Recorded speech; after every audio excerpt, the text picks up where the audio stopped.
এই আনন্দ, আবেগ, দৃঢ়তা আর কঠোর পরিশ্রমের বহিঃপ্রকাশ। নরসিংদীর নাসিমা কাদির মোল্লা হাই স্কুল অ্যান্ড হোমসে ৩৮২ শিক্ষার্থীর কারোই উচ্ছ্বাসের কমতি নেই, কারণ সবাই পেয়েছেন জিপিএ 5। বাবা মাকে গর্বিত করতে পারছি, এই কারণে আরো বেশি ভালো লাগছে এবং আল্লাহর কাছে অনেক অনেক শুকরিয়া যে আমরা ভালো রেজাল্ট করতে পারছি। আসলে বলার ভাষা নেই, এতই খুশি যে কিছু বলতে পারছি না। আগের বারের মতোই আমাদের প্রতিষ্ঠান শতভাগ জিপিএ প্লাস দিয়ে ভালো ফলাফল অর্জন করেছে। দেশসেরা ফলাফলের অন্তর্ভুক্ত হওয়ায় শিক্ষার্থীদের পাশাপাশি আনন্দ ছড়িয়ে পড়েছে অভিভাবকদের মাঝেও।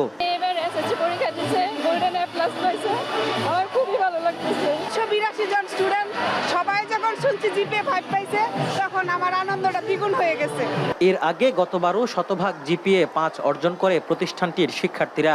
ফলাফলের এই ধারাবাহিকতা ছিল কয়েক বছর ধরেই। 4 বছরের পরিসংখ্যান বলছে শতভাগ 5 সহ 2023 সালে জিপিএ 5 পায় 97.12% শিক্ষার্থী। 2024 সালে যা দাঁড়ায় 99.66%।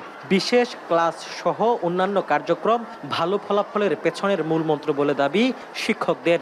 আমরা দেখি কিছু শিক্ষার্থী দুর্বল, পিছিয়ে পড়া, তাদেরকে রিস্ক মনে হচ্ছে, এদেরকে আমরা হোস্টেলে তুলি অথবা এদেরকে আমরা সন্ধ্যা 6টা থেকে রাত 10টা পর্যন্ত স্কুলের পরিবহন দিয়ে আনা নেওয়া সহ যাবতীয় তদারকির মাধ্যমে একটি উপযুক্ত পরীক্ষার্থী হিসেবে এদেরকে গড়ে তুলি, যার ফলাফল প্রতি বছর আমরা ধারাবাহিকতা রক্ষা করতে পারি। অভিভাবক, শিক্ষার্থী, সম্মানিত শিক্ষক মণ্ডলী যারা পরিশ্রম করে এবং বিশেষ করে আরও নরসিংদীবাসীর এই প্রতিষ্ঠানটি নিয়ে যারা গর্ব করেন, যাদের আবেগের প্রতিষ্ঠান, প্রাণের প্রতিষ্ঠান, যাদের এখানে আন্তরিকতা আছে, তাদের সকলের প্রচেষ্টারই ফসল কিন্তু আজকের এই ধারাবাহিক ফলাফল।